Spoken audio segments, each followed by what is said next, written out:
En 1922, en un hospital pediátrico de Estados Unidos, dos médicos estaban enfrentando lo que era más o menos una especie de misterio clínico. Eran Albert Stevens y Frank Johnson. Ellos dos estaban observando a dos niños que tenían una erupción cutánea totalmente extraordinaria. Estaba extendida por absolutamente todo el cuerpo. La fiebre que ellos tenían era implacable. Sus ojos mostraban una especie de conjuntivitis que era purulenta pero muy severa. Pero, ¿realmente qué era lo que estaba sucediendo? Lo que estos médicos describieron marcaría un antes y un después en la dermatología y la medicina. Sin saberlo, ambos estaban enfrentando una enfermedad que más tarde va a ser denominada como el síndrome de Stevens-Johnson. Pero, más o menos, ¿qué lo causa? ¿Cómo se manifiesta? Y lo más importante de todo, ¿cómo lo podemos evitar? En esta guardia vamos a explorar a cada detalle esta condición, desde su origen hasta su tratamiento. Quédate hasta el final porque esta información podría salvar vidas.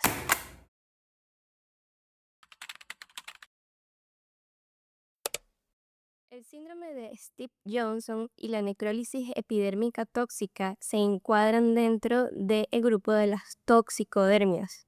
Son reacciones inmunitarias extremas donde el cuerpo ataca sus propias células, destruyendo la piel tal y como si fuese una quemadura. Ahora bien, antes de seguir, escucha algo. Este proceso no ocurre de inmediato y entender el intervalo de aparición será clave más adelante para evitar diagnósticos erróneos. El síndrome de Stevens-Johnson se trata de un tipo de hipersensibilidad tipo 4, particularmente subtipo C. Pero aquí no hablamos de una simple alergia, sino de un proceso que puede desencadenar una pérdida masiva de piel y mucosas. Ahora, recordemos un poco las reacciones de hipersensibilidad tipo 4. El subtipo A está mediada por células Th1 más efectores tipo macrófago. El subtipo 2 mediado por células Th2 más eosinófilos. El subtipo C, que es el síndrome de Steve-Johnson, involucra células T citotóxicas, pero ellas van a tener la capacidad de segregar perforinas, granzimas y ligando Fas para inducir la muerte celular, particularmente en queratinocitos cuando se trata del síndrome de Steve-Johnson. Mientras que el subtipo D se trata de células CD8, CD4 y neutrófilos. Ahora, ten también en consideración que a partir de 1983 el síndrome de Stevens-Johnson y el eritema multiforme mayor se habían considerado sinónimos.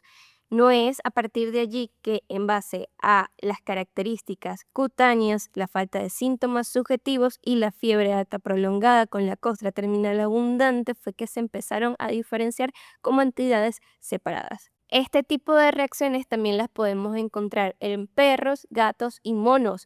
Es más común en personas de raza caucásica y en mujeres se ve en una proporción de 33 a 62%. Por su parte, la edad media puede variar de 25 a 47 años y es mucho más probable que este tipo de patologías la encontremos en pacientes con el virus de inmunodeficiencia humana.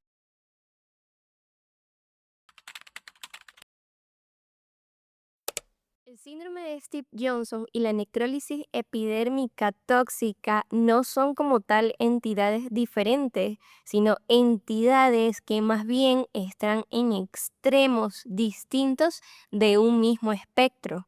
Para clasificar esta condición tendremos tres niveles de severidad. Su clasificación depende de cuánto porcentaje de piel se desfacela, se necrotiza o tiene el signo de Nikolsky positivo, el cual no es más que el desprendimiento de la piel perilesional al aplicar una leve presión. Si la afección cutánea en una área de superficie dérmica es menor al 10%, hablamos del síndrome de Steve-Johnson. Pero si está entre el 10% y el 30%, entonces es una entidad solapada, un cuadro mixto entre Stevens-Johnson y necrólisis epidérmica tóxica. Cuando supera el 30%, entramos en el territorio más peligroso, la necrólisis epidérmica tóxica propiamente dicha. Ahora hablemos de Scorten, el cual es una herramienta específica para este tipo de condiciones, el cual nos ayuda a predecir la mortalidad estimada en el paciente basándonos en 7 variables clínicas y de laboratorio dentro de las primeras 24 a 48 horas de hospitalización. Tenemos edad mayor a 40 años, malignidad activa, frecuencia cardíaca más de 120 latidos por minuto, desprendimiento epidérmico en más de 10% de la superficie corporal, BUN más de 10 milimoles sobre litro, glucosa mayor a 252 miligramos sobre decilitro y bicarbonato sérico menos de 20 milimoles sobre decilitro. Scorten no solamente predice, sino que también nos ayuda a orientar decisiones críticas como el ingreso a UCI, uso de terapias inmunomoduladoras y priorización de soporte vital. Pero entonces, ¿de qué se trata ALDEN? ALDEN es un algoritmo que nos permite identificar la causalidad en cuanto a fármaco ligado a la necrólisis epidérmica tóxica o el síndrome de Stevens-Johnson. Ahora, quiero que le prestes atención porque será muy útil más adelante para el diagnóstico. ALDEN es un método clínico que asigna puntajes a fármacos sospechosos. Se trata de una herramienta indispensable que nos ayuda a buscar la entidad etiológica de esta condición basándonos tan solo en 5 preguntas. ¿Cuándo empezó la reacción? Si el fármaco estaba presente en el organismo al momento del brote, si el fármaco ya lo había causado antes, qué tan peligrosa es esa molécula según los estudios y si hay otra posible causa.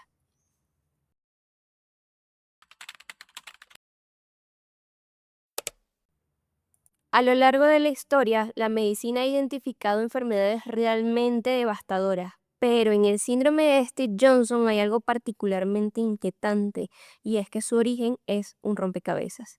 Lo que sabemos de esta enfermedad es que puede ser desencadenada por 4 grandes grupos: infecciones, medicamentos, neoplasias malignas y aún así el 50% de los casos es idiopático. Y aquí viene un dato clave. Lo que inicia la reacción no siempre es evidente de inmediato. Recuerda esto porque más adelante veremos cómo el tiempo juega un papel crucial en el manejo. La etiología infecciosa es más común en pacientes pediátricos y puede ir desde virus como el herpes simple hasta bacterias como el estreptococo beta hemolítico del grupo A e incluso hongos como los dermatofitos. La etiología medicamentosa, ahora bien, es algo más común en el adulto y la predisposición genética en este grupo de etiologías es tan importante que en países asiáticos hay una mayor asociación con el allopurinol, mientras que en países occidentales hay mayor asociación con AINES de tipo oxicam, como el meloxicam y las sulfonamidas. Los principales culpables incluyen entonces antibióticos, anticonvulsivos, antiinflamatorios, no esteroideos y el allopurinol. Pero hay algo más inquietante y es que algunos medicamentos como los anticonvulsivos pueden desencadenar la reacción en los primeros 60 días de uso. Pero lo más común es que estas reacciones se manifiesten entre los 5 y 28 días. Esto significa que un paciente puede haber tomado un medicamento semanas antes y apenas empezar a notar los primeros síntomas.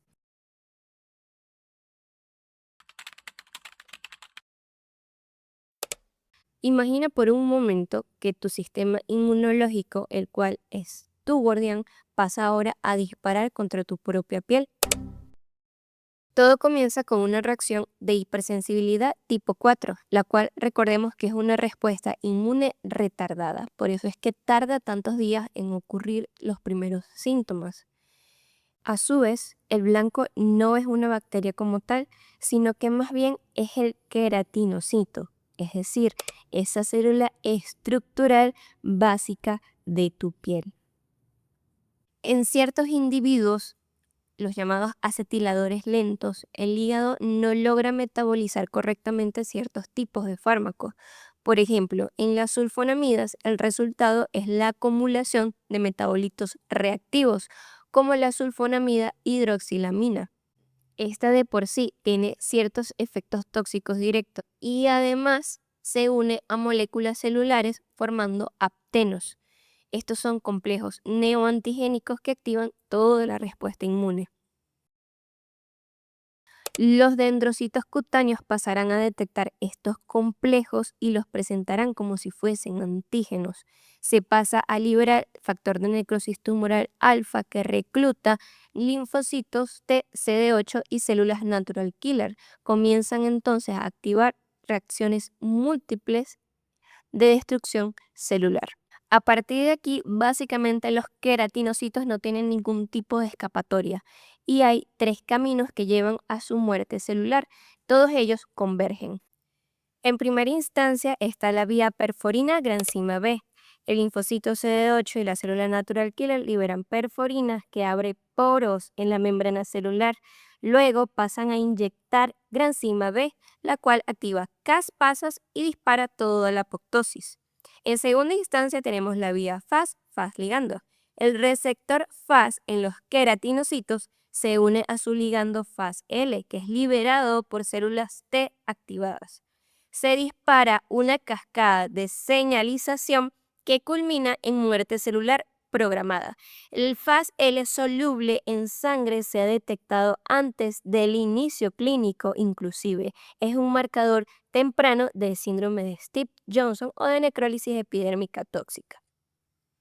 En tercer lugar tenemos la granulicina. Es una molécula liberada tanto por linfocitos T como células natural killer. Tiene efecto citotóxico directo y difusible. Se correlaciona con la gravedad clínica, de modo que a más granulicina, mayor área de necrólisis epidérmica. ¿Cuál es el desenlace de todo esto? Hay muerte masiva de queratinocitos que debilita la cohesión entre la epidermis y la dermis. El tiempo colapsa, la piel se separa como si hubiese sido quemada. En conclusión, a más piel destruida, mayor va a ser la cascada de citocinas inflamatorias como el factor de necrosis tumoral alfa, el interferón gamma o la interleucina 6. Tenemos así que el síndrome de Stevens-Johnson es una completa ejecución inmunológica mal dirigida. El síndrome de Stevens-Johnson no ataca de golpe, se infiltra, se extiende y cuando lo reconoces ya está comprometiendo piel, mucosas y órganos. Empieza con una fase prodrómica que va del día 1 al día 14. Es una amenaza totalmente invisible. Todo parece como si fuese una infección viral, pero si en los próximos días aparecen lesiones cutáneas, entonces ya no es resfriado, es el inicio del Stevens-Johnson. Los síntomas iniciales pueden ser fiebre alta, cefalea, escalofríos, odinofagia, malestar general, tos, incluso con esputo espeso y purulento, y artralgias. Más adelante es cuando la piel empieza a ceder y empieza a desarrollarse la enfermedad en su versión cutánea. Las lesiones inician en cara y tronco superior, se extienden rápidamente al resto del cuerpo y las lesiones pasan de ser máculas a pápulas, luego vesículas, ampollas y por último una placa eritematosa confluyente. Hay un hallazgo patognomónico y son las lesiones en diana con doble zona de color. Tiene un centro vesicular o centro purpúrico necrótico. Algo característico de estas lesiones es que tienen 2 zonas de color y eso es una diferencia con el eritema multiforme. Las flictenas pasan a romperse dejando la piel subyacente expuesta y altamente vulnerable a infecciones. Vemos el famoso signo de Nikolsky positivo, donde la presión lateral sobre la piel aparentemente íntegra provoca el desprendimiento epidérmico. Aquí el diagnóstico se puede palpar literalmente y cada ampolla rota deja el cuerpo sin defensa.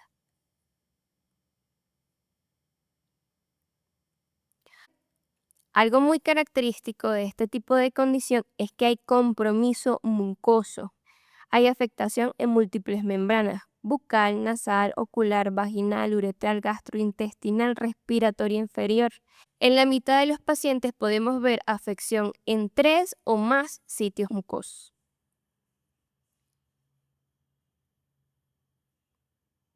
Recordemos que la importancia de la afección mucosa, dependiendo de su ubicación, va a dar lugar a otro tipo de sintomatología. Por ejemplo, si tenemos afectación a nivel bucal, podremos encontrar disfagia y úlceras dolorosas, pero a nivel gastrointestinal y respiratorio, estas pudiesen progresar a necrosis tisular.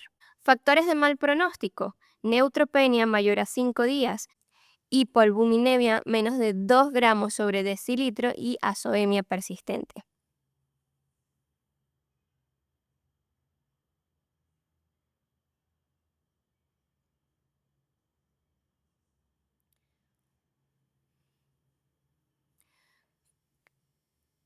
Es algo bueno que puede ocurrir en estos pacientes. Aunque algunos pacientes progresan rápidamente hasta perder áreas grandes en la epidermis, en otros casos el proceso puede cesar de manera repentina y empezar la reepitelización. Sin embargo, no es posible predecir el curso de la enfermedad. Esta puede iniciar tras varios días si cesa la progresión inmunológica y puede completarse en alrededor de 3 semanas, pero áreas mucosas y zonas de presión pueden tardar un poco más. Pacientes suelen tener la necesidad de ser tratados por áreas de oftalmología debido a que pueden tener grandes complicaciones oculares incapacitantes como pestañas invertidas, fotofobia, ardor, ojo seco persistente, neovascularización corneal y conjuntival, que inclusive puede estar hasta en el 40% de quienes logran sobrevivir al síndrome de Stevens-Johnson o la necrólisis epidérmica tóxica. Ellos desarrollan daño ocular crónico que puede llevar a ceguera irreversible.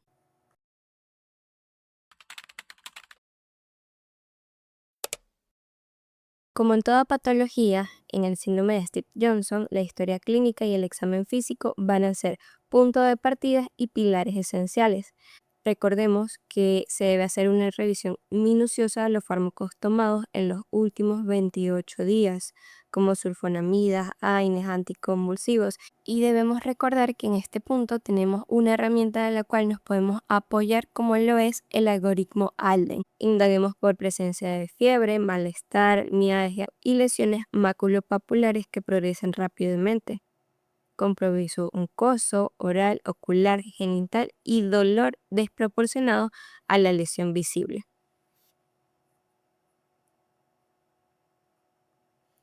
Ahora bien, el diagnóstico gold estándar es la biopsia cutánea. En esta encontraremos algunos hallazgos histopatológicos característicos. Allí podremos ver cambios en la unión epidérmico-dérmica que van a estar representados por alteración vacuolar hasta ampollas subepidérmicas. Algo característico e importante, por supuesto, va a ser un infiltrado linfocitario extenso, donde pueden estar tanto en la dermis como en la epidermis y en la unión dermoepidérmica. Y además, mayoritariamente podremos encontrarlos también de manera perivascular. Podremos observar apoptosis de queratinocitos y también áreas de necrosis epidérmicas que pudiesen estar coexistiendo con áreas de epidermis viable. Si bien no hay estudios de laboratorio específicos y más bien realmente el único específico es la biopsia cutánea, podemos encontrar algunas alteraciones a nivel de paraclínicos. De ellos, los más importantes van a ser los marcadores inflamatorios y las citoquinas, que van a estar elevadas. Encontraremos aumento de factor de necrosis tumoral alfa, interleucina 2 soluble, interleucina C y proteína C reactiva. En la hematología completa podemos ver anemia, linfopenia, neutropenia, eosinofilia y también linfocitosis atípica. Las pruebas de función hepática pueden estar alteradas, podemos ver hipoalbuminemia. En la función renal podemos encontrar albuminuria, enzimas tubulares en orina, disminución del filtrado glomerular, aumento de la creatinina y la urea e hiponatremia. En la función pulmonar podemos encontrar desprendimiento de la mucosa bronquial a la broncoscopía e infiltrados intersticiales en la radiografía de tórax. Además, también pudiésemos encontrar imágenes anormales en el electrocardiograma. Las recomendaciones generales es hacer cultivos de piel y hemocultivos porque la incidencia de infecciones en estos pacientes es muy alta. Sin embargo, los cultivos de orina y heridas están indicados cuando realmente se sospecha clínicamente una infección. No obstante, el uroanálisis es una herramienta que podemos utilizar para buscar hematuria y cilindros tubulares. Muy bien, y ahora, ¿de qué me puedo guiar para hacer los diagnósticos diferenciales? En el eritema multiforme mayor hay lesiones en diana mejor definidas con centro oscuro, pero no se aprecian necróticas.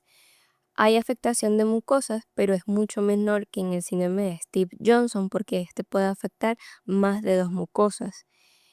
Además, el eritema multiforme mayor es Nikolsky negativo y en la biopsia cutánea pueden haber queratinocitos apoptóticos, pero más a predominio de capa basal, sin necrosis epidérmica extensa.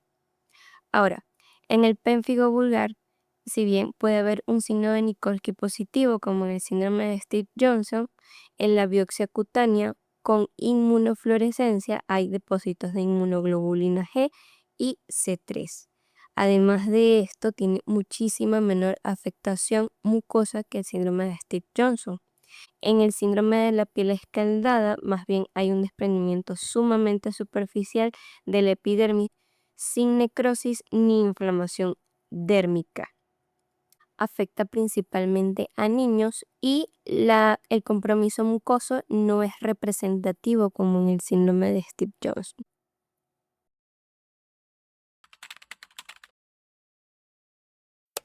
Ok, ha llegado el paciente, está inestable hemodinámicamente, perdiendo parte de su barrera cutánea.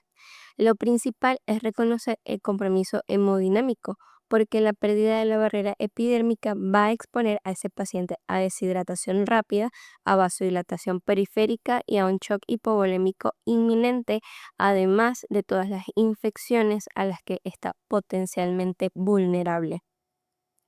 En primera instancia se debe indagar y retirar el agente etiológico. Por eso es importante una anamnesis detallada y un examen clínico para identificar el fármaco o infección desencadenante. Suspenderlo va a ser sumamente crítico para detener la progresión inmunológica. Se debe hacer una reposición rápida por medio de líquidos intravenosos para estabilizar la bulimia. Y algo que se ha propuesto es que se puede hacer una transición a hidratación enteral por sonda nasogástrica de manera progresiva si el paciente lo tolera. Se puede hacer a partir del segundo día y puede reducir los riesgos de flebitis, además de favorecer la autonomía digestiva.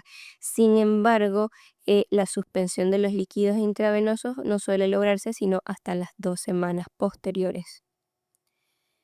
Eh, es importante establecer nutrición enteral precoz y agresiva porque es un paciente que va a reemplazar la pérdida masiva de proteínas plasmáticas.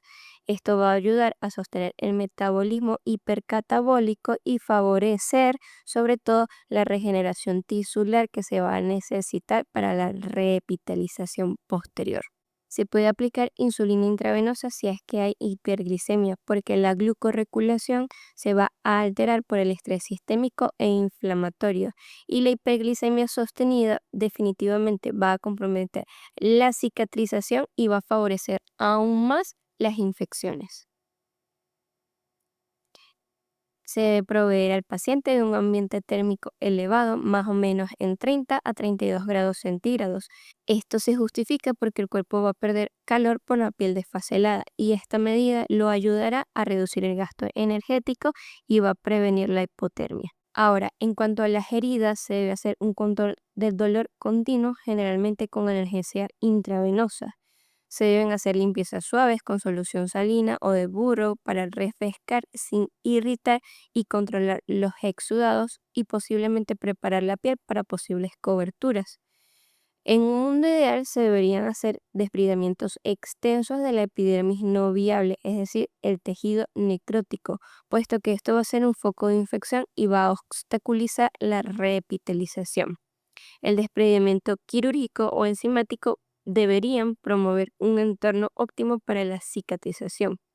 Y después de este debridamiento se debería hacer una cobertura inmediata con apósitos, senoinjertos porcinos, aloinjertos criopreservados o sustitutos dérmicos de amnio o colágeno. Sin embargo, de igual forma se puede optar por una alternativa conservadora que es lo más viable en muchos centros de salud.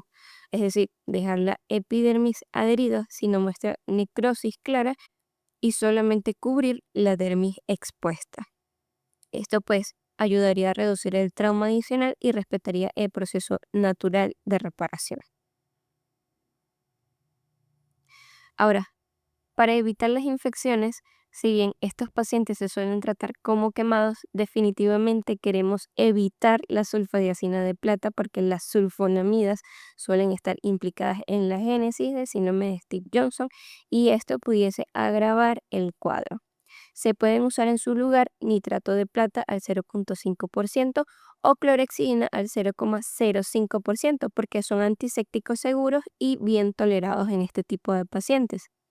Estos pacientes se deben manipular en un contexto estéril, aislados y en una situación ideal se deberían programar cultivos cada 48 horas de sangre, de piel y sobre todo de zonas de riesgo como lo son las axilas y la ingle para detectar infecciones de manera oportuna. Sin embargo, no están recomendados los antibióticos profilácticos porque, por supuesto, van a aumentar la resistencia bacteriana y no hay beneficio comprobado hasta el momento. La profilaxis por la que sí vamos a optar es la antitetánica porque la pérdida cutánea expone al paciente a infecciones por Clostridium tetani. Ahora, la terapia inmunomoduladora es el pilar del tratamiento que más está siendo debatido. Las recomendaciones generales actualmente avalan el uso de corticosteroides intravenosos a altas dosis, pero por periodos cortos, de 4 a 7 días.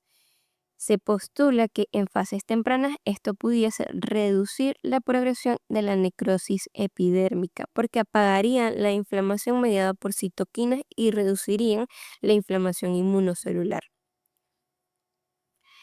El uso de inmunoglobulinas intravenosas sigue siendo debatido.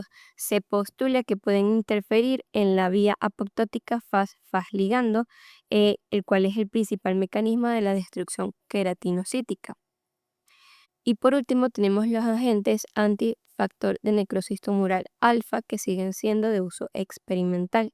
La hipótesis es que podrían modular la tormenta citoquímica, pero la realidad es que su eficacia sigue siendo debatida. Signos claves de recuperación en este tipo de pacientes: estabilidad hemodinámica, disminución del dolor, ausencia de fiebre, reepitelización progresiva, cultivos negativos, infecciones controladas e inicio de la alimentación oral bien tolerada.